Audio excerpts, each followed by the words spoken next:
Welcome back sa Buhok Gaming Channel. So guys, update muna tayo para kay Tabi Zoo. Kasi alam nyo naman, si Wizwoods nag-TGE na. Kamusta naman si Tabi Zoo? Kailan ba magti-TGE yan? Papaldo din ba kami dyan?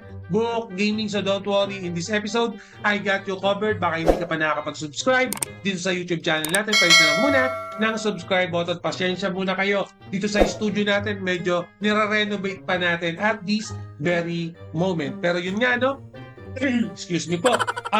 Bago siguro natin simulan si Tabisu, okay, double check muna natin yung presyo ni Bitcoin. Guys, si Bitcoin right now is nasa 4.8 million per Bitcoin. Yes, nagkaroon siya ng pagbaba, pero at the same time, nasa bull market pa rin tayo. So, ibig sabihin, yung mga cryptocurrency magtataasan pa rin po yung mga prices niyan. So, alam niyo naman, pag bull run, ibig sabihin yung mga presyo ng crypto tumataas. Pero pag bear market or bearish market, yung lahat ng price ng currency nagbababaan. So, the good thing is, nasa bull season tayo, nasa bull run tayo. So, Buhok Gaming, pag-usapan natin si Slipagotchi or si Tabisu. Kasi pag-uusapan din natin si Slipagotchi sa next episode natin. So, kamusta naman si Tabisu right now? Lakihan ko lang muna. Yan.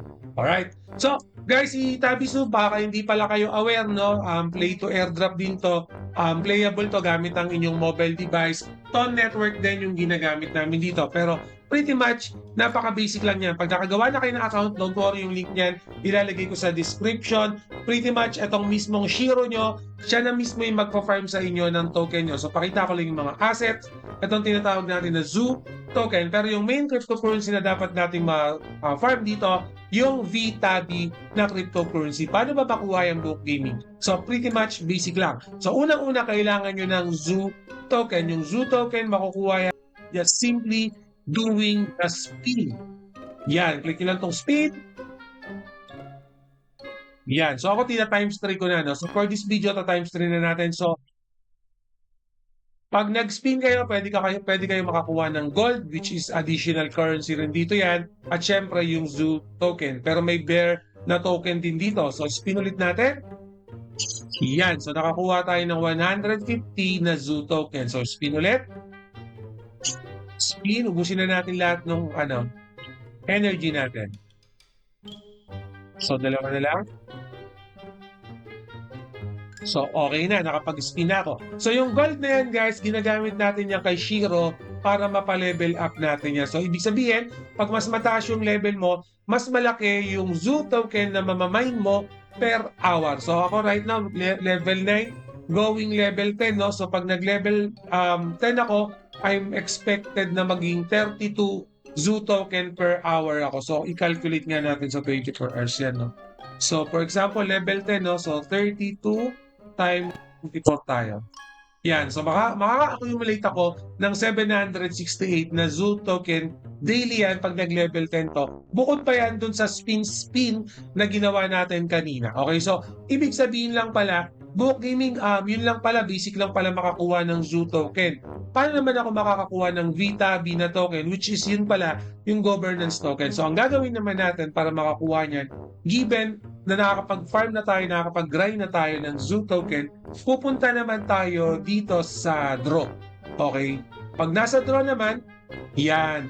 Gagamitin natin tong draw na to. Guys, don't worry. Ito, nakikita nyo 300. Kasi, tumaas na yan eh.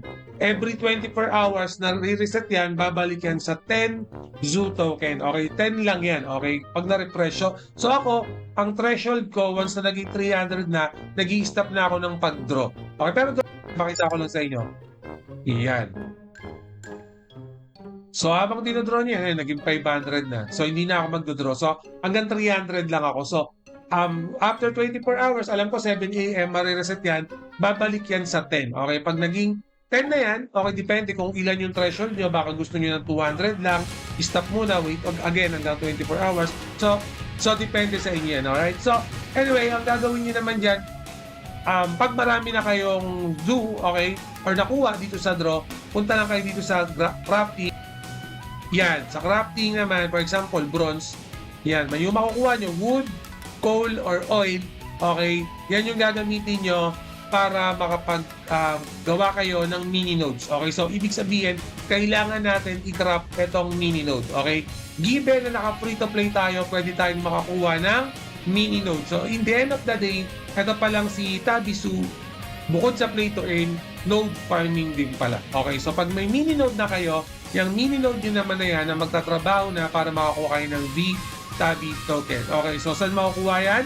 Sa Tabi Arena nyo naman gagamitin yung mga mini node nyo. So right now, makikita nyo wala pang available na event dito sa Tabi Arena, pero from time to time, nagkakaroon sila ng event at doon natin istatalpak yung mga mini node natin. In my end, click ko lang tong history.